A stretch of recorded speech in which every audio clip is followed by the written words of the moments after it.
Hi, I'm James Naylor Green, professor of Brazilian history and culture at Brown University and the national co-coordinator of the U.S. Network for Democracy in Brazil.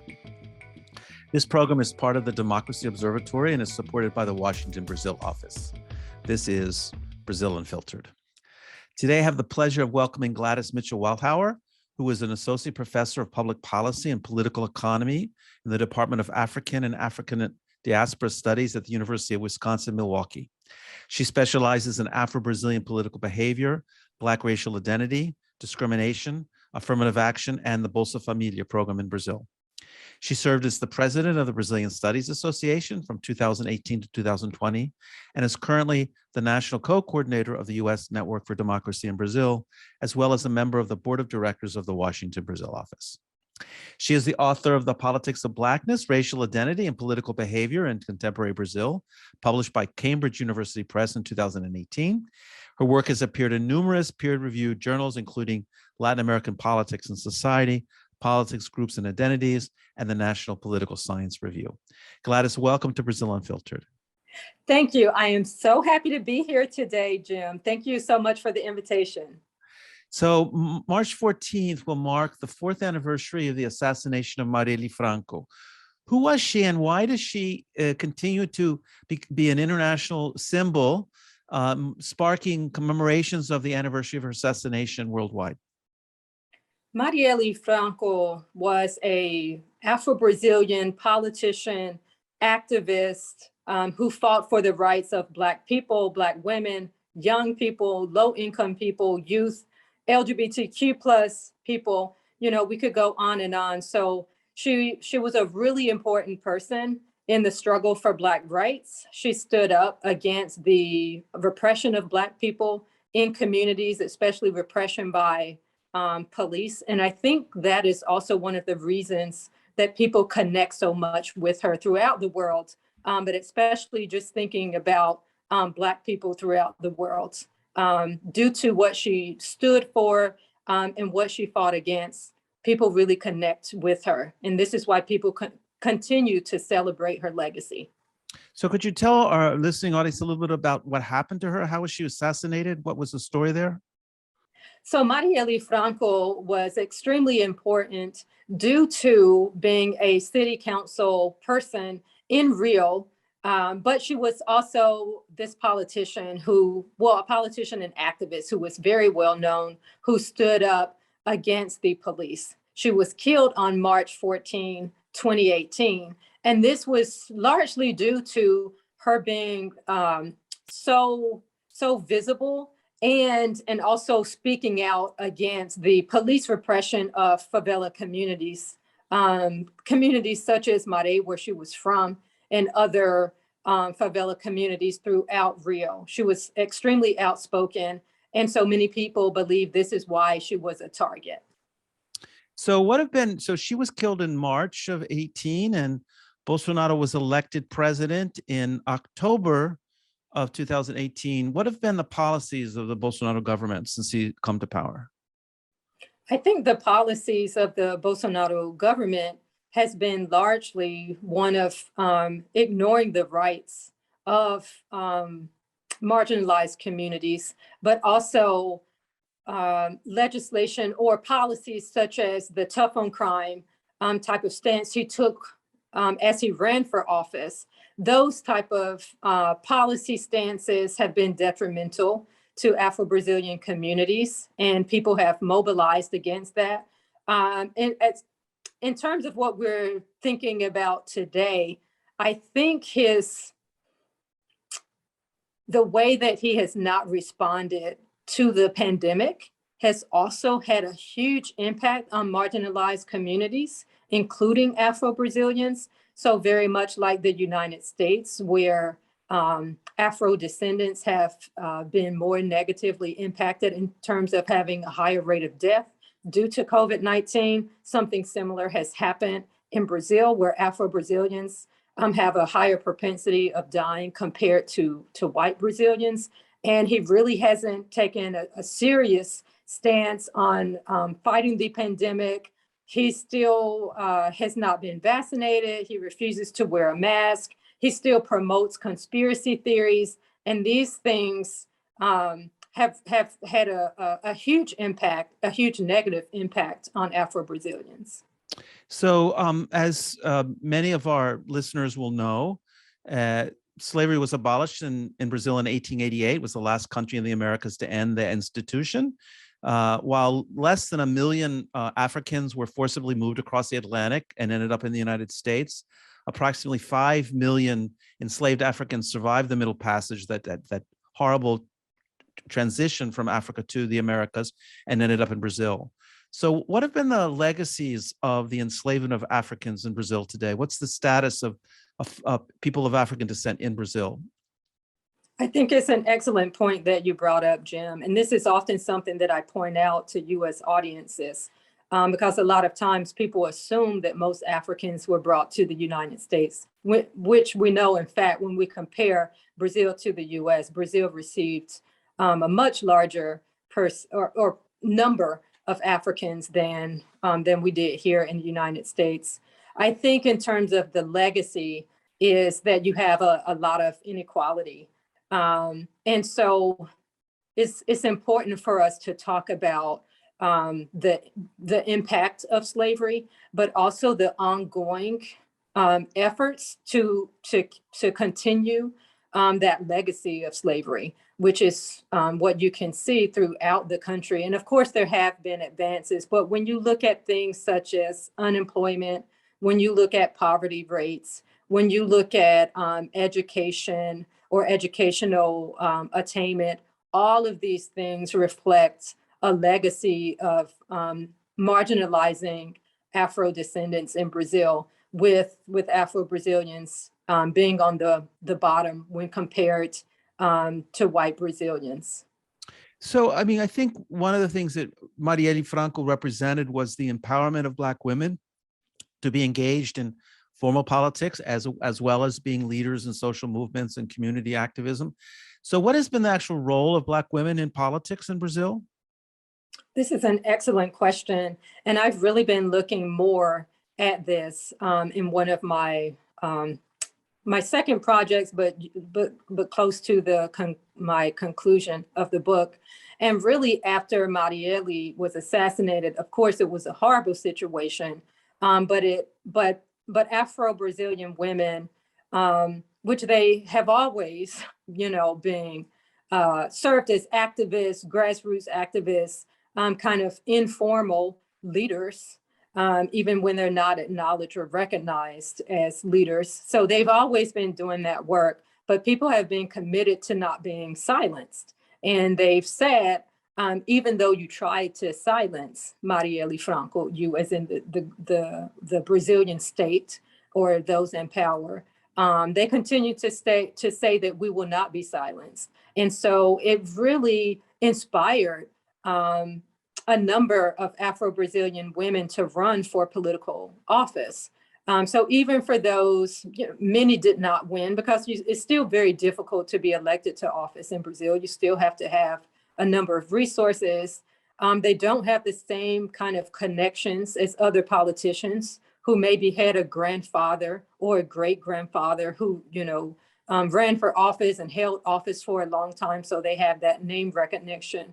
But still, people are still very much engaged in politics. And for me, what is important is that people feel like that they should be a part of politics. So winning is important, but also having people to be politically engaged so that they are making certain demands on the state, I think is also important.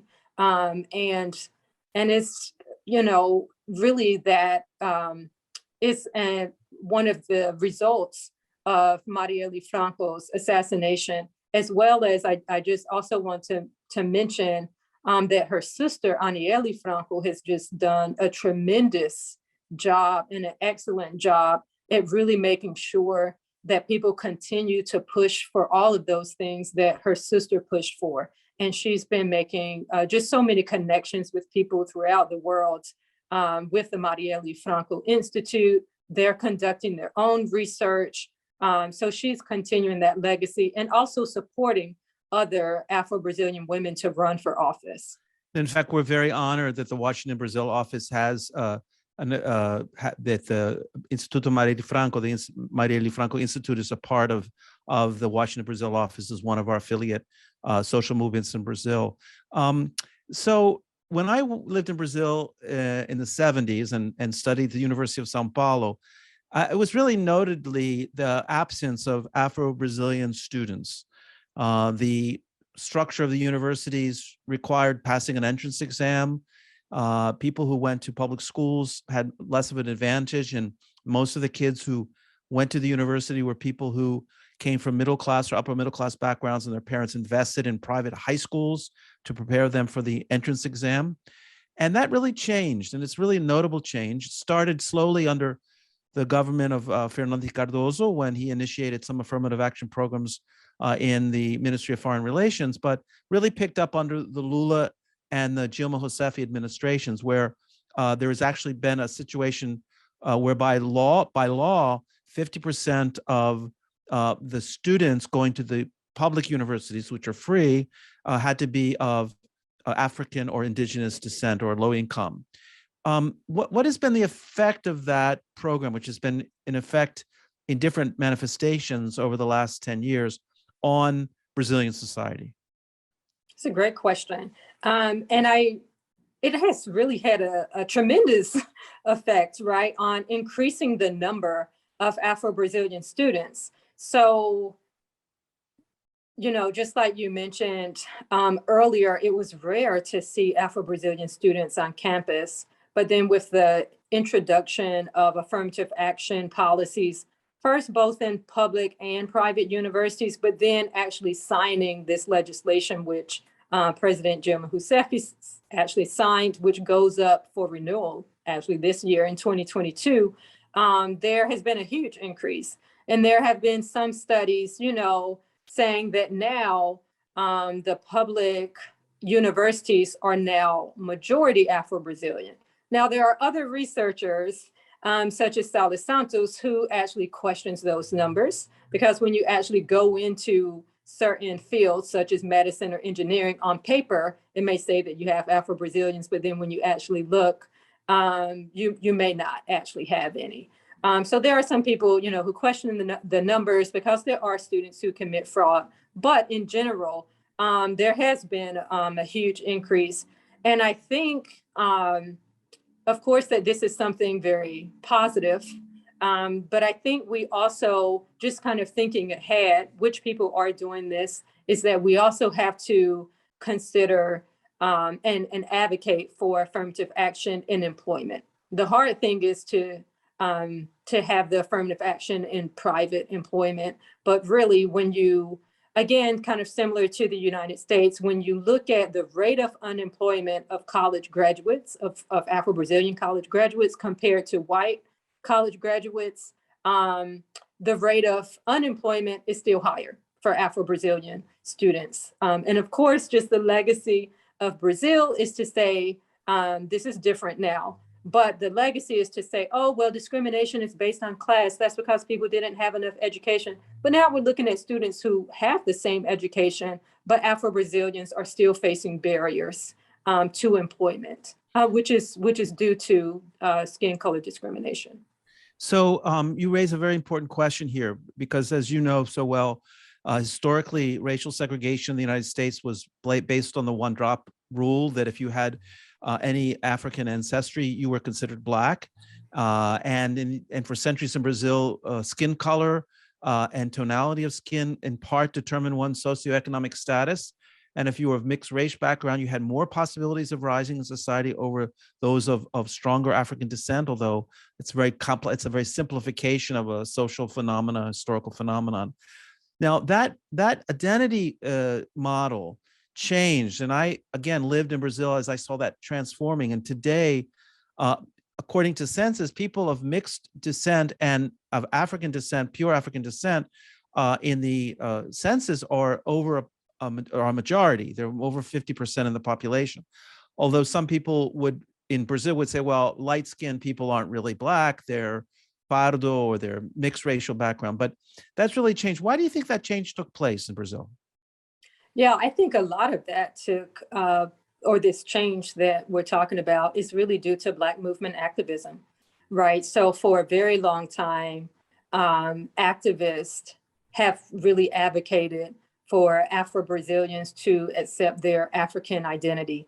The hard thing, of course, in Brazil is that everyone accepts their African identity, including whites, right? So everyone will say, oh, I have a Black great grandmother, or I have a Black, great grandmother.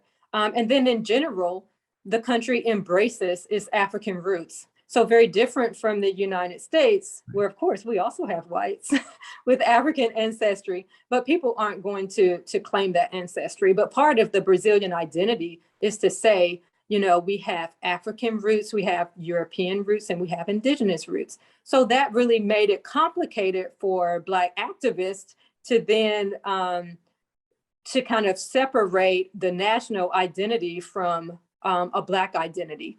However, people did advocate and continue to push for acceptance of a Black identity, and that that's through a number of ways. People do it through direct activism. What I see today on social media, but also pre-COVID, people also had marches and workshops where they talked about accepting natural hair. And then they also showed women, different hairstyles in terms of wearing their hair natural. So it was really a push against kind of European notions of what beauty is, right? So, so I really attribute that change to accepting whether it's a Black identity in terms of saying that one is preto, or this kind of umbrella category of negro, or even people, saying that they're pardo, but that's still acknowledging a type of African ancestry. I attribute that to Black activists. So Gladys, how did you get involved in Brazil? What's the story that brought you from North Carolina to Brazil? So I really have to say that was due to my experience as an undergraduate. I was already interested in Latin America. I went to Duke University for undergrad. So I was fortunate to be able to travel to Latin America for free.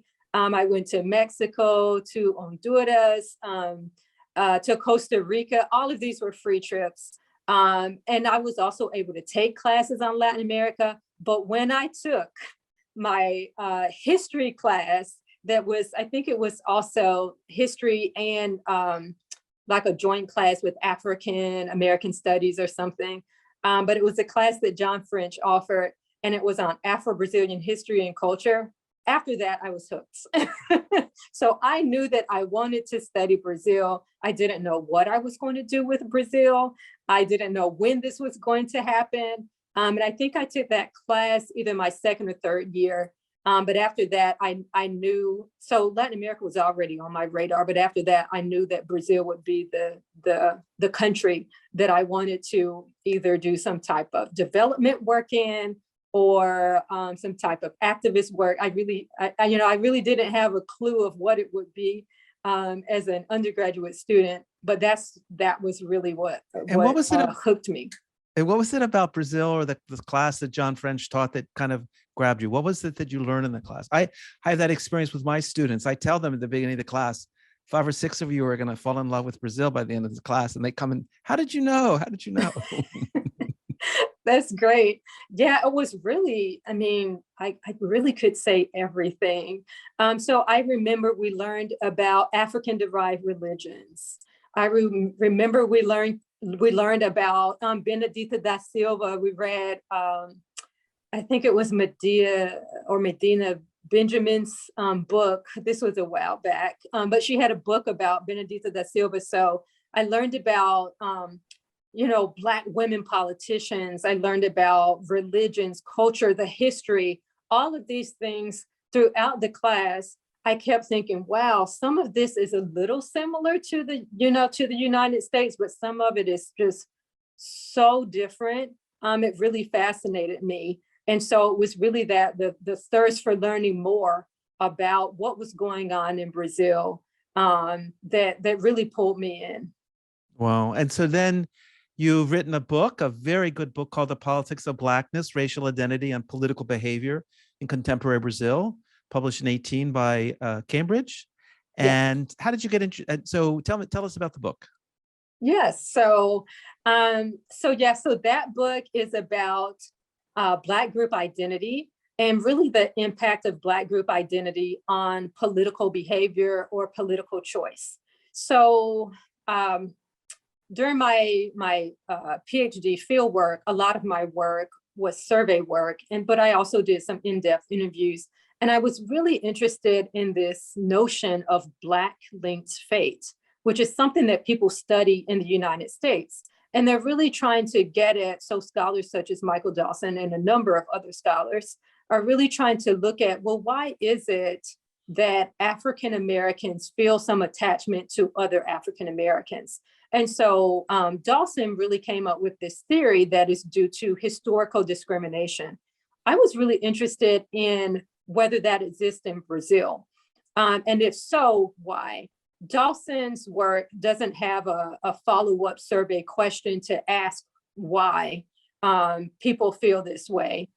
He just theorized that it was due to discrimination. What's different in my study is I do have a follow-up question. So we ask, do you think what happens to, we use the umbrella term negros, do you think what happens to Blacks affects you? So that's the survey question.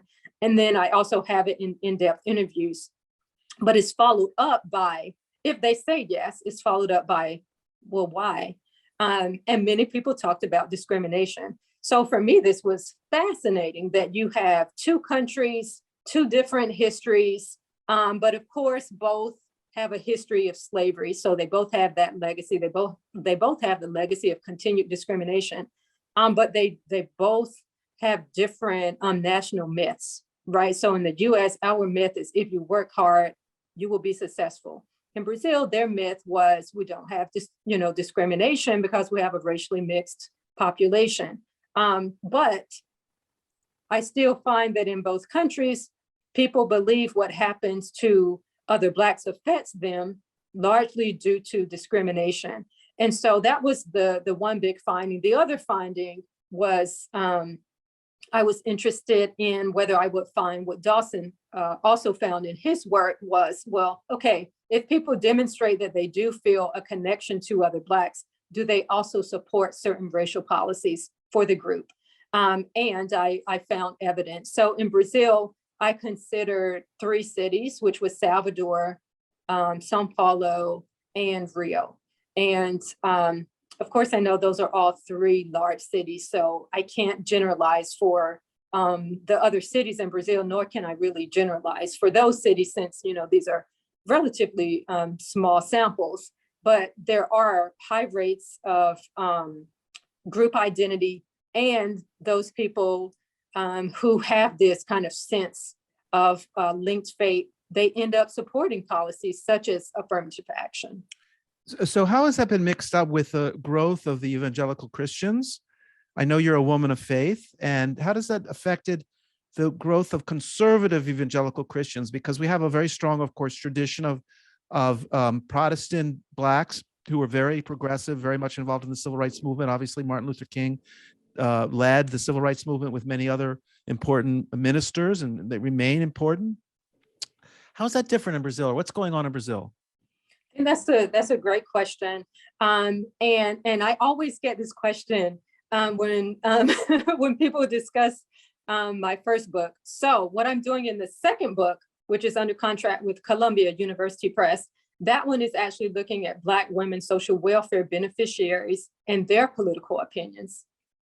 And what I find there is I have some really interesting results. So for both samples, women, so of course we're talking about very low income women, and in some cases, no income, people who have no income. And what I find is in both samples, they tend to be Christian. And not only that, in the Brazilian sample, they first tend to be evangelical, and then second, they tend to be Catholic. In the United States case, most are Baptist, and then that's followed by some other smaller denominations. But the interesting part is that they also tend to support leftist politicians. And they tend to be highly critical of conservative politicians. The reason I think I find this is because I'm really so the project is really, it's taking an intersectional approach. And so we have to think about all of the intersections that we're looking at, right? So the reason I was interested in looking at these issues is that I kept, seeing this, seeing media analysis, but also even in the political science literature, people talking about evangelical voters as those who support conservative politicians, which they do, especially when we're talking about white evangelicals. But what about when you start also considering gender and race and class, and we could go on and on and on. But so the findings are super interesting. And I think when you see the comments these women make about conservative leaders, you would be, really surprised that these are evangelicals making these comments in Brazil. But again, I really think it's due to all of those intersections. And at the time of the research, it was in 2018. So Michel Temer was still in office, but people were highly critical. And then, of course, in the United States, Donald Trump was in office and women were highly critical. The interesting thing was that when they were critical of conservative politicians in the US, they mentioned both kind of race and class related issues, whereas in Brazil, it was solely based on class. I mean, there were some other things. They also talked about more kind of age-related type things when they talked about retirement and things like that. So other identities came in, but no one really criticized Temer based on, saying, oh, he is doing XYZ against the Afro-Brazilian population, for example. My follow-up research will actually be on, of course, opinions of Bolsonaro. And that will also be interesting to see what evangelicals say about him. But I do think it's really interesting that when you start looking at these intersections, you actually get a lot of progressive politics when you listen to the things that women are saying. And again, I'm talking about this group of Afro-Brazilian women, social welfare beneficiaries. And when are you going to be back in Brazil to do the follow-up research? In May. Oh, wow. So very soon. That's wonderful. Where will you be doing the research? In the same 3 cities? So this time, I'm mainly going to be in Bahia.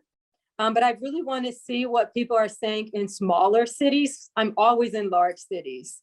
The other one, actually the other Bolsa Familia project was in São Luís. So that was the new city that I added on, but it was São Luís, São Paulo, and Salvador. But this time I will exclusively focus on Bahia. So of course we'll do some work in Salvador, but I also really want to just kind of get outside of such a large city to see if I find similar trends or something totally different. Interesting, really interesting. So in collaboration with the U.S. Network for Democracy in Brazil, you and Rubia Valente, an assistant professor at the Marx School of Public and International Affairs at Baruch College and City University of New York, have been working on a survey about Brazilians in the United States. Could you tell us about that project? Yes, I'm really excited about this project and hope that it will be completed with our IRB process very soon. But the project is really about Brazilians living in the United States. And I do have to give credit to you, Jim, for having this great idea to say, wouldn't it be great if we had this national survey? Because a lot of times you get surveys in cities, but really for the entire country, I don't think there's really a large scale survey. So this is going to be just a great resource for both academics and activists, but we have a number of questions. So we are looking at well-being. We're also looking at networks. So in terms of, when you came over, did you know someone? Why did you come over? We also have some questions on politics, some really interesting questions to find out how involved people are in politics in Brazil, like if they are paying attention to politics in Brazil, but also how they are engaged in politics in the United States. So it covers a range of topics, but I think it's going to be a really exciting survey and data set for academics and, like I said, activists to use. Yeah, when I was in graduate school, I found a copy of Little Brazil by Maxine Margolis in New York at the Strand, and I bought it and read it and was very excited to see her very pioneering study, anthropological study of Brazilians in New York on 46th Street. And she basically generated a field of study. Many people, Brazilians and other people, started following the same path and doing micro studies in different cities. And she eventually read a book about Brazilians around the world, a pretty amazing book. But this is really exciting because this will be, I think, the first national survey that we have about Brazilians. There are perhaps over 1 million Brazilians in the United States, so it's a significant number of people. Is there anything else you'd like to say to our listening audience today about your research, about the situation in Brazil? Oh, I have a question before I end. This is very important. So I forgot to ask this question. So you have a wonderful, bright young daughter who I met when she was 6 years old, Truth. You homeschooled her while you also are very involved in your professional career at the university, teaching, being part of the Brazilian Studies Association, and you were the past president of the Brazilian Studies Association, and also the National Conference of Black Political Scientists. So why did you decide to get involved with the U.S. Network for Democracy in Brazil? You have a very successful academic career, you have a family, you have all these responsibilities. I know you are committed to your church as well. Why did you decide to take that extra time to become an activist? Yeah, so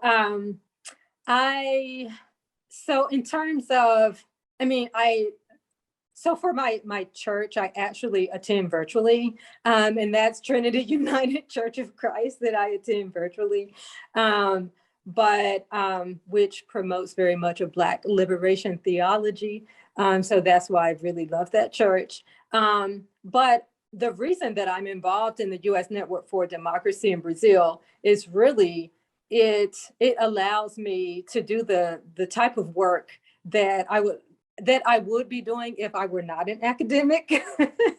So, and actually, funny enough, when I was an undergrad, when I was thinking about, oh, what do I want to do? I had two wonderful political scientist professors who, they were the people who encouraged me to go into academia. I always loved research, but I never thought about being a professor.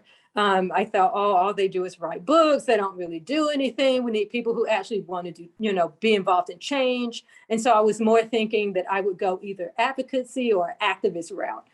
Then, of course, I ended up going into academia. So being a part of the U.S. Network for Democracy in Brazil has really allowed me to do the type of activist work that fulfills me. And it has just been a wonderful experience to connect with so many activists in Brazil and in the United States. I am always so impressed when I just think about all of the time that both academics and non-academics give to a number of efforts, whether that is, trying to work on Indigenous rights or people working on the Amazon or Black rights. It has been really wonderful for me. And even during the pandemic, throughout the pandemic, I've been able to be engaged with people, and then just seeing the level of commitment from Brazilian activists, as well as activists here in the United States, has really just shown me the strength and commitment of people. And that is due to being involved in the U.S. Network for Democracy in Brazil. So it has really been just a wonderful experience for me. And I must confess, it's been such a pleasure working with you as the national co-coordinator. It's been really a wonderful journey that we've taken together. So thank you so much for all your work. Anything else you wanted to share with us before we end the program? No, I guess I would just say thank you again for having me on this program. And I encourage people, to continue living Marielle Franco's legacy through all the work that we do, whether you are an academic or a non-academic. I think we should all strive for freedom. It's really what she was fighting for. Freedom for all people, but especially Black people, Black women, youth, and for us to always pay attention to what is going on in Brazil, because it's always whatever is going on in Brazil is going on in the US, but normally it's just at an increased level in Brazil. So even if we think about issues of police brutality, we cannot talk about police brutality and execution of Black people in the US without talking about Brazil. It's just impossible when you look at the numbers. We have to always remember that these are transnational issues. And like I said, continue living out her legacy. Wow, thank you so much. Thank you so much for joining us today on Brazil Unfiltered. Thank you. I hope you enjoyed the interview. Brazil Unfiltered is part of the Democracy Observatory and supported by the Washington, Brazil office. If you missed our live broadcasts of Dialogues for Democracy, where experts discuss future electoral scenarios regarding the 22 Brazilian elections, please check out the video of the event, which is available on this channel. If you're watching on YouTube, don't forget to like the video. And if you've not yet subscribed, please do so. If you are listening to us on Apple Podcasts, please leave a 5-star review to help other people find the program. Until next time, até a próxima.